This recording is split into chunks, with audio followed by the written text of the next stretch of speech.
22 नवंबर की वो काली रात जब एक जहाज बर्फ को चीरते हुए आगे बढ़ रहा था, तभी एक जोरदार आवाज आती है और जहाज वहीं रुक जाता है। कड़कड़ाती ठंड और बर्फीली हवाओं के बीच सैकड़ों लोग एक जहाज पर फंसे हुए थे। शरीर धीरे धीरे सुन्न हो रहे थे और हर बीतता हुआ पल उन्हें मौत के करीब ढकेल रहा था, क्योंकि जहाज डूब रहा था। तो क्या ये बच पाएंगे?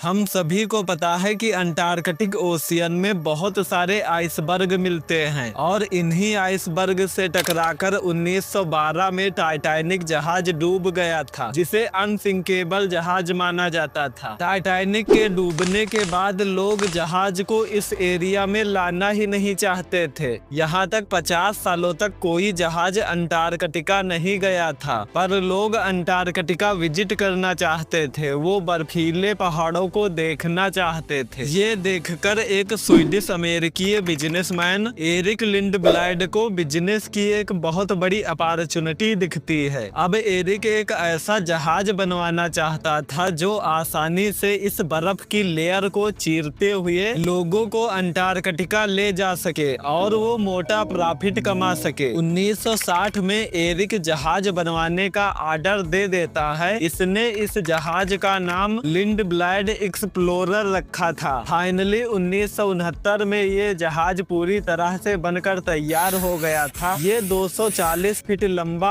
और करीब 2300 टन का था। हाँ, ये साइज में जरूर टाइटैनिक से छोटा था, पर इसके सेफ्टी फीचर टाइटैनिक के ही जैसे थे। इसमें भी टाइटैनिक के जैसे डबल हल का यूज किया गया था और इसकी डिजाइन एकदम यूनिक थी, क्योंकि उस समय आमतौर पर जो जहाज बर्फीले इलाकों के लिए बनाए जाते थे उनमें ये आइस ब्रेकर जरूर लगाया जाता था, क्योंकि यही बर्फ की लेयर को तोड़ता था। पर इस जहाज में आइस ब्रेकर नहीं लगाया गया था और इसे खासकर बर्फीले इलाकों के लिए ही बनाया गया था। इसे डिजाइन ही कुछ इस प्रकार से किया गया था कि इसके सामने आने वाली बर्फ की लेयर इसके वेट से ही टूट जाती थी। न्यू डिजाइन और स्ट्रॉन्ग सेफ्टी फीचर की वजह से ये जहाज लोगों के बीच बहुत जल्द फेमस हो गया और लोग भी इस पर भरोसा करने लगे, क्योंकि इसकी परफॉर्मेंस इतनी अच्छी थी कि इसने अंटार्कटिक ओशियन में कई जहाजों को रेस्क्यू करने का रिकॉर्ड भी बनाया। एरिक ने इसका नाम लिंडब्लाइड एक्सप्लोरर रखा था, पर समय के साथ इसके मालिक बदलते गए, जिस वजह से इस जहाज के नाम भी बदलते गए। आखिरी बार 2004 में इसे जीएपी एडवेंचर कंपनी ने खरीदा। इसने इसका नाम एमवी एक्सप्लोरर रख दिया। 2007 तक ये जहाज 250 बार अंटार्कटिका विजिट कर चुका था, लेकिन कोई ये नहीं जानता था कि 251th journey the last journey है इस जहाज की। A Canadian cruise ship has sunk off Antarctica. Dozens of researchers and tourists rang in the new year on frozen Antarctic tundra, still stuck on a ship locked. It felt like a rocket hit the ship. The entire ship kind of reverberated for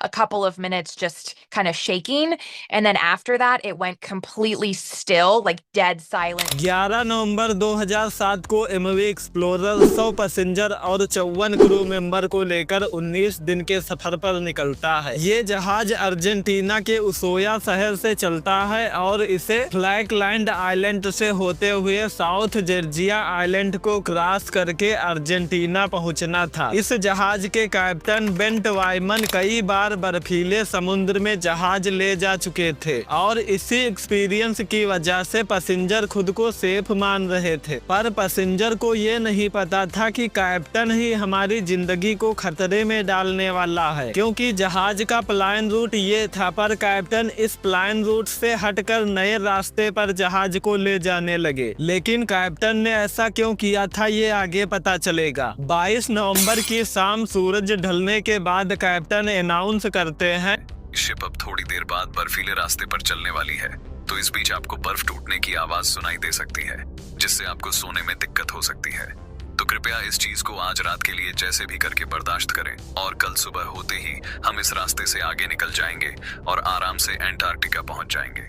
इसके बाद सभी passenger अपने अपने cabin में चले जाते हैं, क्योंकि वैसे भी इस एरिया में नवंबर दिसंबर के महीनों में टेम्परेचर माइनस में रहता है। घने बादल और कोहरा छाया रहता है कि इन महीनों में जो एरोप्लेन इस एरिया से निकलते हैं उन्हें भी बहुत प्रॉब्लम झेलनी पड़ती है। इन्हीं घने बादलों में फंसकर 1972 में एक प्लेन क्रैश हो गया था। इस प्लेन के जिंदा बचे हुए पैसेंजर अपने साथियों और दोस्तों की डेड बॉडी खाने पर मजबूर हो गए थे। ये रियल स्टोरी सुनकर आपकी रूह कांप जाएगी। इस पर हमने फुल वीडियो बनाई है, जिसकी लिंक डिस्क्रिप्शन में दी गई है। इस वीडियो के बाद जाकर जरूर देखना। रात के 10 बज चुके थे, चारों तरफ घना कोहरा छाया हुआ था और बर्फीली हवाएं चल रही थी, जिस वजह से जहाज धीरे धीरे आगे बढ़ रहा था। अब जहाज पतली बर्फ की लेयर को क्रॉस कर चुका था और मोटी बर्फ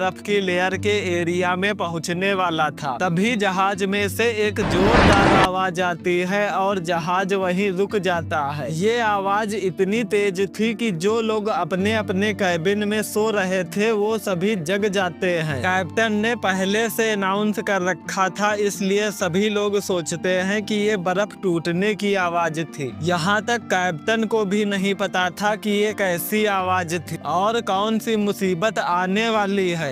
कैप्टन ये सब इग्नोर करते हैं और जहाज को आगे बढ़ाने लगते हैं। कुछ देर बाद जहाज में से कुछ लोगों के चिल्लाने की आवाजें आने लगती हैं। जब कैप्टन वहां जाकर देखते हैं तो देखकर हैरान रह जाते हैं, क्योंकि वो जो आवाज आई थी वो आइसबर्ग के टकराने की आवाज थी और इस कोलिजन में जहाज के हल में एक बहुत बड़ा छेद हो गया था, जिसमें से बहुत तेजी से पानी जहाज के अंदर आ रहा था। धीरे धीरे पानी पूरे जहाज में फैलने लगता है और ये सब देखकर कैप्टन रियलाइज करते हैं कि ये जहाज अब डूब जाएगा। ये देखिए, अभी एमवी एक्सप्लोरर यहाँ पर है। जहाज से सबसे नजदीक आइलैंड ये है और इन दोनों के बीच डिस्टेंस 46 किलोमीटर है। इस जहाज की कंडीशन इतनी खराब हो गई थी कि इस खराब कंडीशन के साथ 46 किलोमीटर डिस्टेंस तय करना इम्पॉसिबल था, जिस वजह से कैप्टन तुरंत पैसेंजर को लाइव बोट में उतारने का ऑर्डर दे देते हैं।